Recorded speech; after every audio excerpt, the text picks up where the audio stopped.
Students, now we continue our fourth chapter, segregating material into groups. This is second part of the chapter. We discuss some properties of substance. Now we next continue with miscible. This is miscible and immiscible substance. Miscible substance liquid mix in water. अगर कोई liquid water में mix हो जाता है तो उसको miscible substance कहते हैं. Example milk, vinegar, lemon juice. इनको आप मिक्स करके घर में भी देख सकते हैं. अगर मिल्क को वाटर के साथ मिक्स किया जाए तो आप अलग ही नहीं कर सकते, इतना वो मिक्स हो जाते हैं. इसी तरह से विनेगर और लेमन जूस के साथ. Immiscible liquid can not mix with water. अगर लिक्विड वाटर के साथ मिक्स नहीं होते हैं तो उनको इम्मिसिबल कहते हैं. जैसे कि ऑयल एंड पेट्रोल. ऑयल और पेट्रोल को अगर हम वाटर के साथ मिक्स करते हैं तो एक लेयर ऊपर बन जाती है. इस तरह से ऊपर लेयर बन जाएगी ऊपर, और वो मिक्स नहीं होंगे, नीचे वाटर दिखाई देगा आपको.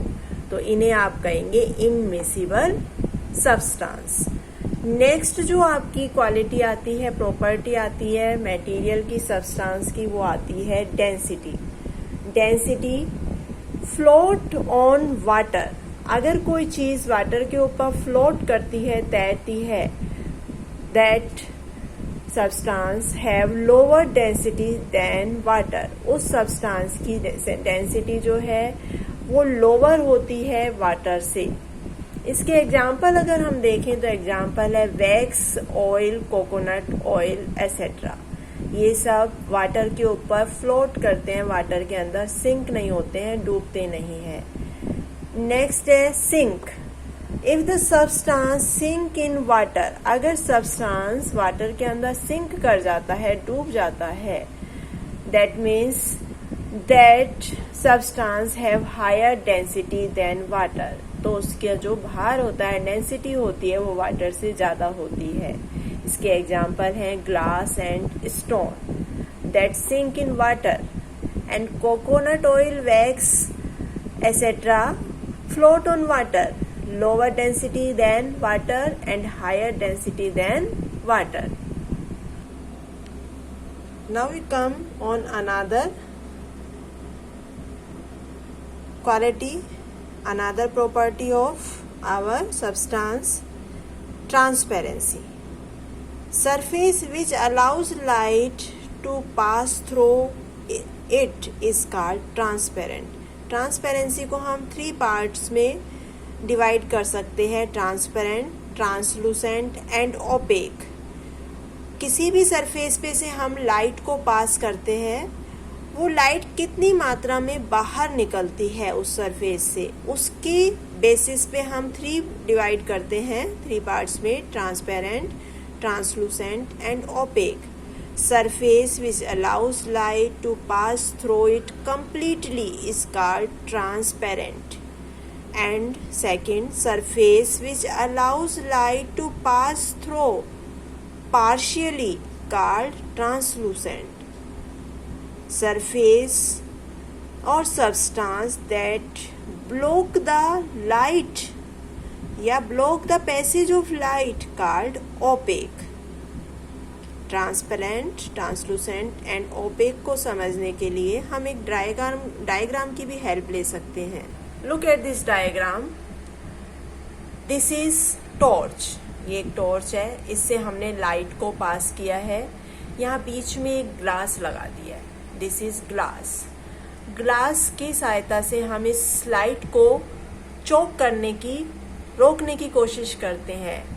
When we put some light on this glass sheet, we look at other surface, other part of the glass. All the light, complete light pass through the glass. सारी की सारी लाइट इस ग्लास से पास होके दूसरी साइड में आ रही है.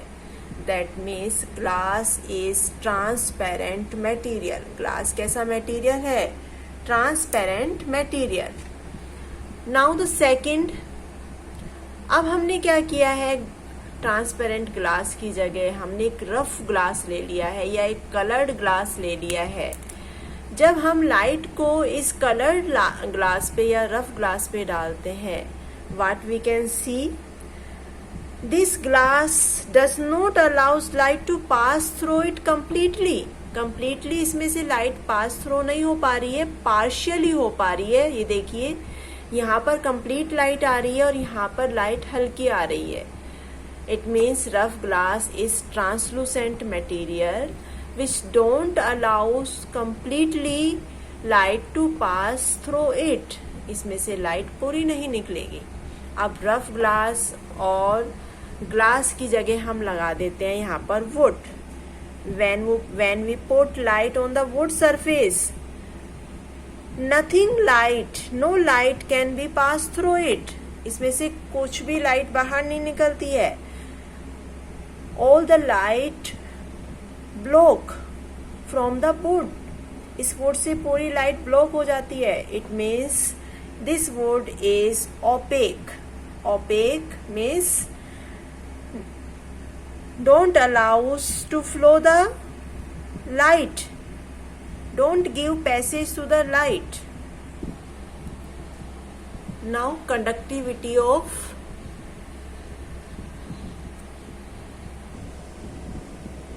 Now the conductivity of heat. अब conductivity of heat हम देखते हैं. इसमें दो तरह के आते हैं. एक तो आता है conductors of heat और दूसरा हमका होता है bad conductors of heat. तो conductors of heat में क्या होता है, allows heat to flow from them. अगर किसी भी substance में से heat flow हो सकती है, हीट फ्लो हो सकती है, तो उसको हम कहते हैं कंडक्टर ऑफ हीट. सारे जो भी आपके मेटल्स हैं, चाहे वो कॉपर है, आयरन है, सिल्वर है या फिर गोल्ड है, all the metals are good conductors of heat which flow heat from them, which allows to flow heat from them. उसके बाद आता है bad conductors of heat. does not allows the heat to flow, जो कि heat को flow करने के लिए अलाउ नहीं करते हैं. That is bad conductors of heat.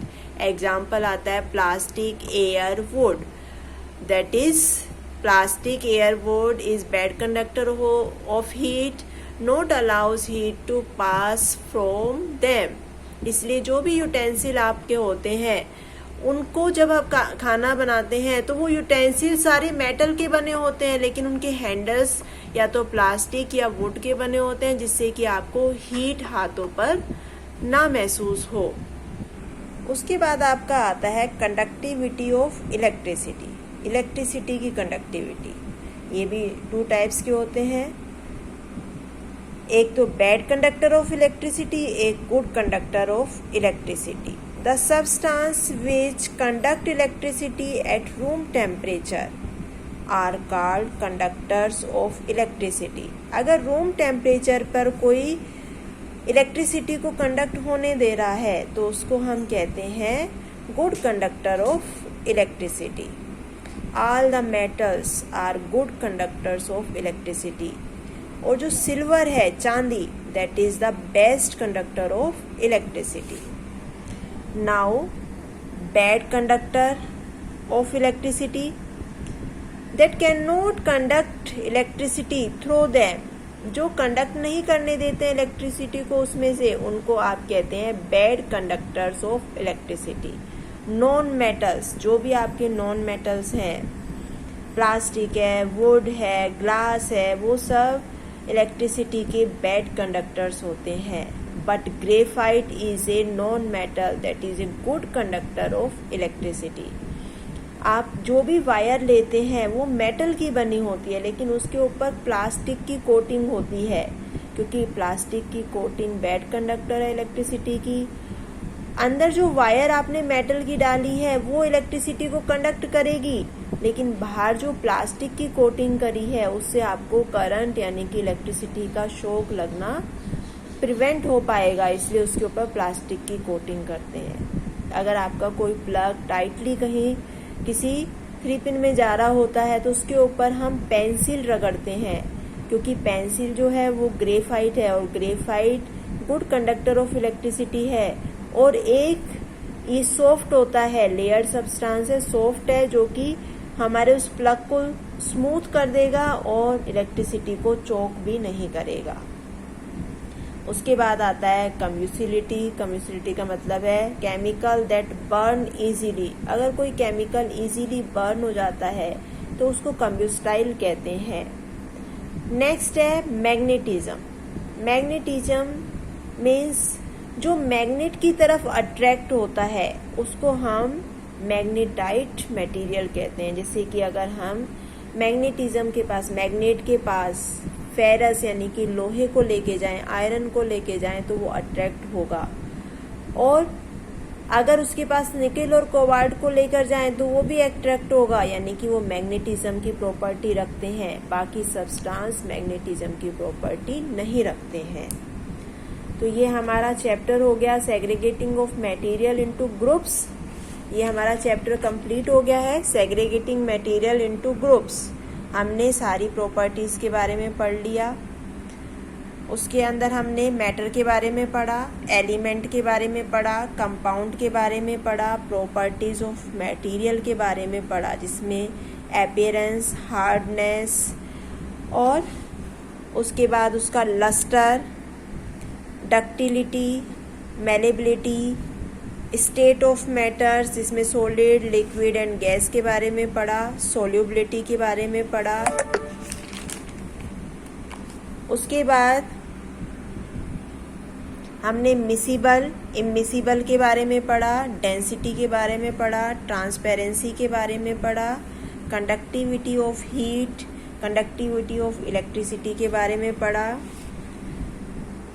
कम्ब्यूस्टिबिलिटी के बारे में पढ़ा और मैग्नेटिज्म के बारे में पढ़ा। तो नेक्स्ट हम क्वेश्चन आंसर करेंगे। जब तक आपको इस चैप्टर के सारे इम्पोर्टेंट पॉइंट्स, डेफिनेशंस लिखकर नोटबुक में दिखानी है। ओके।